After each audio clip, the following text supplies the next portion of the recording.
My name is Destiny. I am 24 years old, the founder of Aura Fashion Tech, and a woman who learned the hard way that family loyalty is often an expensive illusion. 8 months ago, I stood in a sweltering Manhattan ballroom for my industry's Rising Star Gala, suffocating inside a tailored blazer. The air was thick with the smell of expensive perfume and nervous ambition. Around me, the elite of the fashion world cheered, but I just stood there, staring at the front row. At VIP Table 1, the two chairs I saved for my Aunt Jennifer and my uncle Gary, the people who raised me, they were empty. My phone buzzed in my pocket. They were in the Hamptons, raising crystal champagne flutes to my cousin Tyler's engagement while I stood here in the spotlight, completely alone. Have you ever felt like the invisible one in your own family?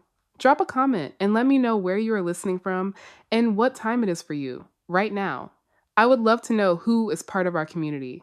The drive back to my studio was a study in silence. I did not turn on the radio. I did not call a friend to vent.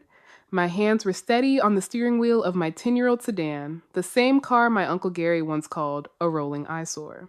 I did not feel the heat of the Manhattan night or the sting of the Gala snub anymore. I felt cold, clinical. My apartment was a small, gray concrete box on the edge of the fashion district. To Jennifer and Gary, it was proof of my failure. They told their friends I was a struggling freelancer, living in a space no bigger than their walk-in closet. Whenever I visited for the holidays, they made sure to offer thin smiles of pity while asking how many shifts I was working just to cover the rent. I let them offer their pity. I let them think I was one missed paycheck away from the street. I unlocked my door and stepped into what was, effectively, a command center. I bypassed the tiny kitchen and sat down at my desk. The dual monitors illuminated the dark room, casting a blue glow over my face. Rows of data dashboards, client acquisition charts, and revenue streams flooded the screen. I opened my primary business account. The balance glared back at me, $400,000 in liquid capital. This was not just a bank account. It was a war chest.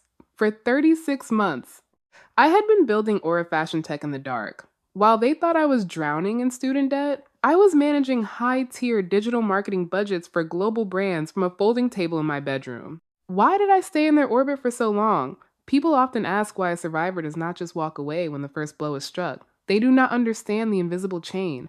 It is a prison without iron bars, built out of a psychological phenomenon called learned helplessness. For years, I was the silent architect of their comfort.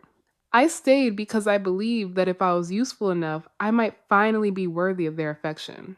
I had been the silent investor in their version of family.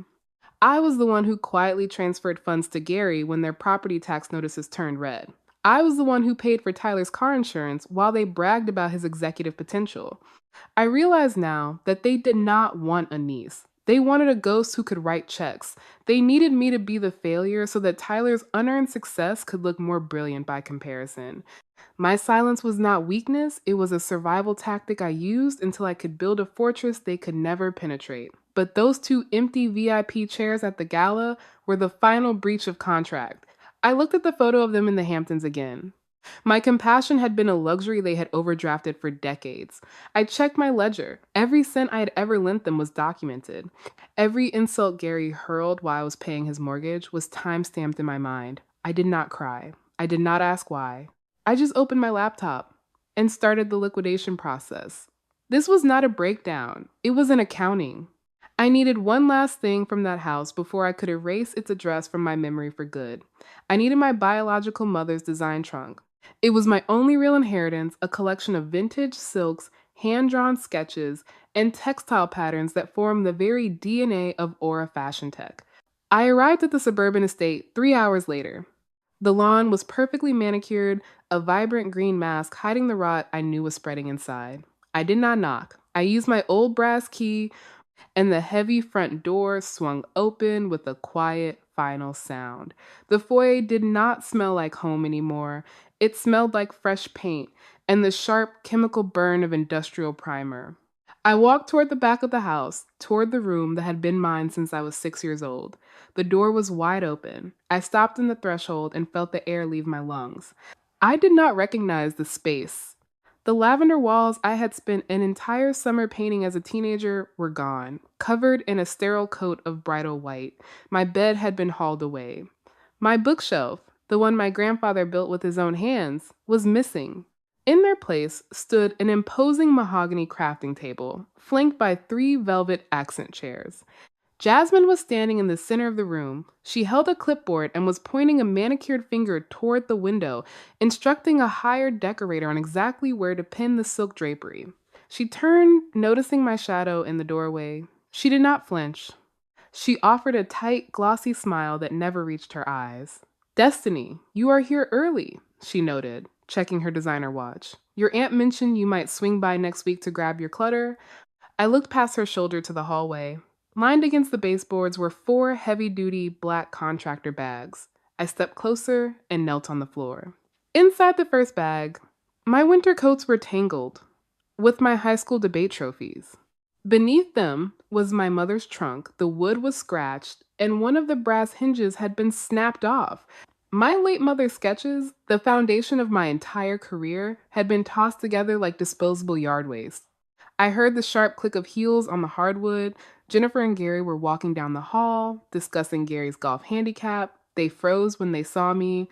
"Do not cause drama today, Destiny," Jennifer scolded immediately. Her tone was the one you use on a misbehaving toddler. "We are exhausted. Jasmine needs a dedicated suite for the wedding planning. It requires a tremendous amount of logistics and physical staging." I reminded her that they lived in a 5-bedroom house. I asked why they had to gut my history specifically. Gary took a slow, arrogant sip of his imported scotch. "The guest room is reserved for Jasmine's parents," he explained smoothly. "And you are single, Destiny. You are barely scraping by with those little freelance hobby projects. You do not have a partner or a future that requires our square footage. You need to understand the hierarchy here. You need to know your place." I did not yell. I did not throw the crystal stemware. I realized arguing was a waste of breath because they did not want a niece. They wanted a scapegoat. I turned around and grabbed the heavy black bags, hoisting 2 over each shoulder. The plastic dug into my hands as I carried them toward the door. As I passed the console table in the foyer, my foot hit a tall stack of disorganized mail Jennifer had haphazardly tossed aside. The pile toppled over, cascading onto the floor. I knelt to gather the scattered envelopes, but a thick manila folder caught my eye as it slid open. Bold red headers glared under the light. It was a formal notice of default from a national bank, a second mortgage. Gary was 60 days past due on a massive, high-interest loan. I scanned the next page, a credit card statement, $12,000 at a boutique jeweler, $8,000 at the Hamptons resort. They were bankrolling Tyler's engagement and this high society wedding using money they did not have.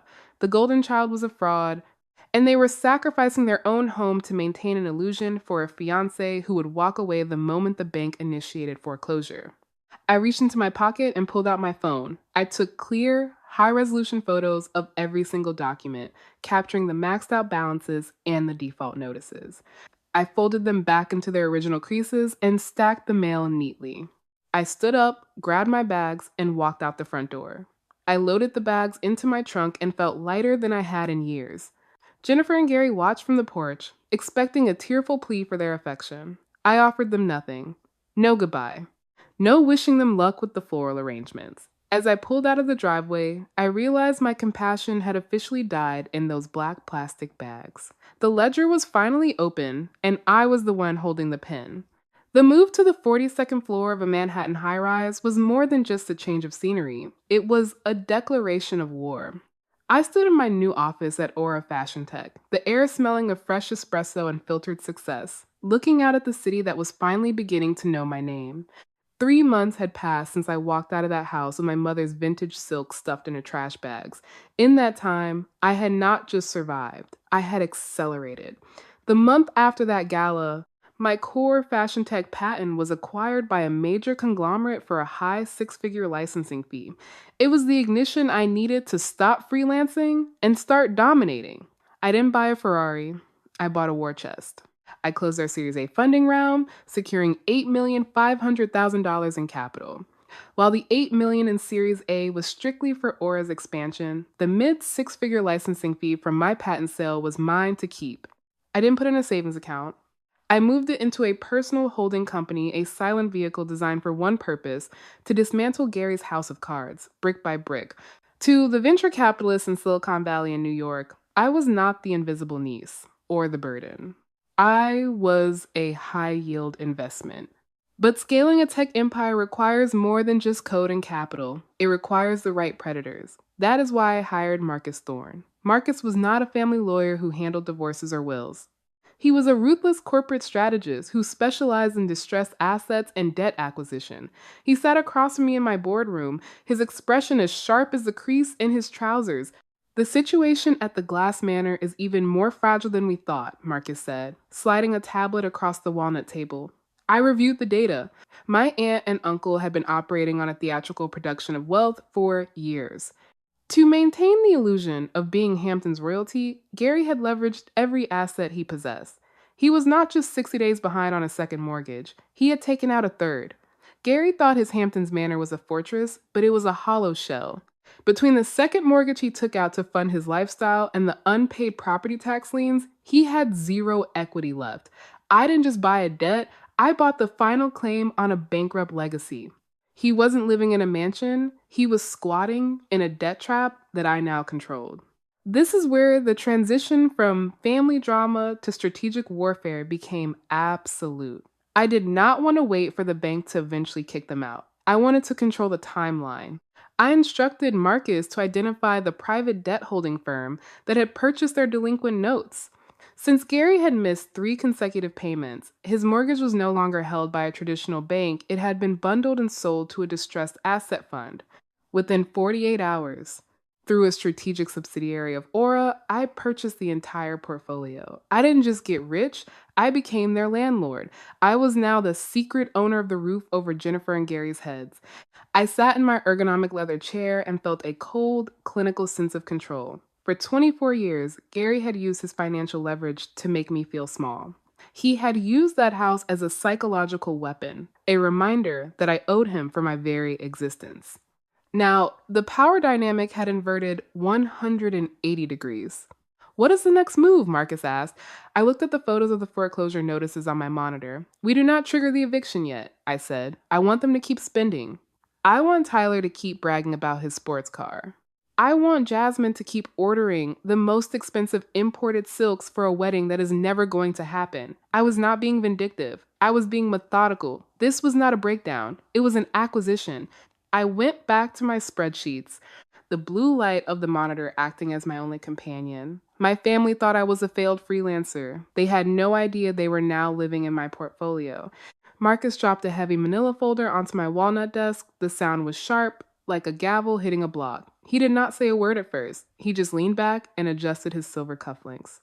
In the world of high-tier finance, silence is usually the loudest warning. I opened the folder and scanned the internal audit results. This was the lethal discovery, the moment a family drama turned into a federal case. Uncle Gary had not just been struggling to keep the Glass Manor. He had been siphoning money from a local community charity fund he had managed for over 3 years. The numbers were typed out in cold, unyielding black and white. $48,000 taken in small, calculated increments. It was enough to cover Tyler's car payments and the down payment on Jasmine's engagement ring. He was using a fund meant for underprivileged children as his personal revolving credit line. I sat back and stared at the city skyline. I realized I was witnessing the psychological fragility of a man who lives a theatrical production of wealth. There is a profound difference between having material wealth and being a person of character. This is the illusion of the empty wallet. For people like Gary, power is a rented costume. Their status is not built on achievement. It is a mask bought with other people's resources. When the money stops, the identity does not just fade, it shatters because there was never any internal structure to hold it up. He was not a patriarch. He was a tenant of his own lies. My private line began to vibrate. It was Gary. I did not feel a pulse of fear. I felt a pulse of data. I accepted the call and put it on speaker. "Destiny," he barked. The tone was familiar, the arrogant bark of a logistics manager who still thought he was the most important man in the room. "I've been calling your studio for 3 days. You are playing games, and your aunt is losing her mind. We have a crisis with the venue in the Hamptons. Something about a secondary payment being flagged. He paused, waiting for me to apologize for being unreachable. I said nothing. I just listened to his breathing, heavy, ragged, and terrified. I need you to handle this, he continued, his voice rising in pitch. You have got that little freelance business. Surely you have saved a few thousand. We need $250,000 to clear the arrears and secure the manor for the weekend. Consider it a loan. Consider it your responsibility as a member of this family. You have always been a useless burden, Destiny, but this is your chance to prove you are good for something. I looked at Marcus. He was already drafting the formal default notice. Uncle Gary, I said, my voice as flat as a dial tone. I am not a member of your family. You made that clear 8 months ago on a campus lawn. You told me to know my place. I finally took your advice. Do not you dare use that tone with me, he hissed. You are a child playing at business. Without us, you would be nothing. I am currently looking at the administrative portal for the Vintner estate, I replied calmly. The bank didn't just glitch your card, Gary. I triggered the default clauses on your accounts the moment I acquired your delinquent notes, turning your credit profile radioactive. The bank is not the one flagging your payments. They are freezing the assets of a man who is, on paper, already bankrupt. And I am also looking at an audit of a certain community charity fund that is $48,000 short. The line went silent. The kind of silence that happens when a predator realizes the cage door has just been locked from the outside. Enjoy your rented reality while it lasts, I said. The bank is closed. I ended the call and went back to my spreadsheet. The numbers were balanced. The ledger was clean. The bomb was officially primed. Security had paged me from the lobby minutes earlier, reporting 3 disturbed individuals claiming to be family. I told them to let them up. I wanted them to walk past my rows of busy engineers and see the scale of my empire before I took theirs. The heavy glass doors of my executive boardroom swung open violently. I did not look up from the tablet in my hands. I knew the sound of a predator forced into a corner. Gary, Jennifer, and Tyler stood there like a low-budget intervention team, their frantic energy instantly poisoning the air-conditioned quiet. Gary was still wearing his tailored suit, but the illusion was dead. The jacket was stained with sweat, and his hands were shaking as he gripped the edge of my walnut table. We are done playing games, Destiny, he barked, but the resonance was gone from his voice. You have millions of dollars sitting in these corporate accounts, and your own family is about to be evicted because of a clerical error at the bank. You will sign a transfer for $250,000 right now, or I will make sure the industry knows exactly how you treat the people who took you in when you had nothing. I leaned back in my chair, looking at them through a clinical lens. They were not shocked by what they had done. They were shocked that I had stopped playing along. I did not raise my voice. I did not offer a defense. I simply slid a single black folder across the polished wood. Inside was not a check. It was the final audit of the community charity fund. It was the documentation of Gary's embezzlement and the 60-day past due default on the Glass Manor. I've already submitted this digital trail to the board's compliance officer and the district attorney's office. This isn't a leverage play, Gary. It's an inevitable consequence. You didn't just steal from a fund. You stole from a future that I'm now turning over to the authorities. Family loyalty is a two-way street, Gary, I said. You chose to invest in a fraud, you gambled your home on Tyler's mediocrity, and you stole from children to pay for a sports car. The bank is closed. Jennifer began to wail, a loud theatrical display of selfish grief that echoed off the glass walls. Tyler stood paralyzed, staring at the floor as if he could disappear into the grain of the wood. But the explosion was not over. A second set of footsteps clicked down the corridor, fast and aggressive. Jasmine burst into the room, her hair in a severe knot, her eyes locked onto the folder on the table. She had tracked Tyler using a digital application on her phone, expecting to find him at a cake tasting. Instead, she had tracked him into his own destruction. She did not look at me. She walked straight to the table and read the red ink on the foreclosure notice. She saw the itemized jeweler's receipt and the default warnings. The math calculated in her head with terrifying speed. She looked at Tyler, then at Gary, with a look of pure, unmasked disgust. She did not shed a single tear. She reached for her left hand and grasped the heavy platinum band of her engagement ring. She held it in the air for a fraction of a second, and then she dropped it. The ring hit the walnut surface with a sharp, definitive clink. It bounced once and settled right on top of the foreclosure notice. It was the unmistakable sound of a contract being permanently terminated. "I am done," Jasmine stated. She turned on her heel and walked out without looking back. The Hamptons' wedding was over. The illusion was dead. Gary sat frozen, his eyes locked on the discarded diamond. They had sacrificed their home to build a pedestal for a son who was now left with nothing but a canceled reservation. I pressed the intercom on my desk. "Security," I said, my voice steady. "I have 3 unauthorized visitors who need to be escorted from the building immediately." The foreclosure of the Glass Manor was finalized in late October. Gary and Jennifer did not go quietly. They hired a discount moving company in the middle of the night, attempting to vacate the premises before their wealthy neighbors could witness the moving trucks. They relocated to a cramped 2-bedroom rental apartment in a working-class suburb. Jennifer, a woman who once scoffed at my studio apartment, now shares a communal laundry room and listens to her neighbors argue through paper-thin drywall. Gary spends his retirement years trying to secure retail management shifts just to cover their monthly utility bills. As for Tyler, the industry is small. The flag on his record regarding unauthorized luxury expenses rendered him a permanent liability. He was forced to accept an entry-level position at a regional logistics firm, the exact field Gary spent 3 decades trying to escape. He spends his days sitting in a gray fabric cubicle, making hundreds of cold calls to sell freight routing software. He answers to managers who are 5 years younger than him, his unearned prestige replaced by the crushing weight of a basic paycheck and the interest rates of his unpaid debts. But I did not stay to watch the debris settle. I was busy planting seeds. I used my resources to establish the Aura Legacy Fund. We provide high-end studio space and materials for young designers who have the talent but lack the family support to make it. My mother's vintage silks are not in trash bags anymore. They are framed in the entrance of our new headquarters as a reminder of the foundation I built in the dark. I have come to realize that some people spend their whole lives performing success because they are afraid of the work it takes to actually achieve it. My aunt and uncle believed that love was a transaction and that my value was tied to my obedience. They were wrong. I learned that the American dream is not an inheritance or a status granted by the people who happen to share your DNA.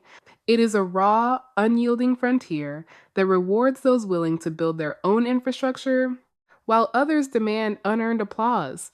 If you find yourself in a room where your light is being dimmed to make someone else feel comfortable, remember this: walking away is not an act of betrayal. It is the first required step of your own expansion. You do not owe your loyalty to people who treat your existence as an inconvenience. Forgiveness is not always about making peace with the other person. Sometimes it is about letting a toxic house burn down so you can finally be free. Sometimes the most beautiful revenge is not destruction. It's becoming everything they said you would never be. Thank you for staying until the end. If you have ever had to build your own table because the one you were given was broken, share your story in the comments. I would love to hear how you claimed your power. Like and subscribe to keep our community growing. Until next time, remember that your legacy is entirely up to you.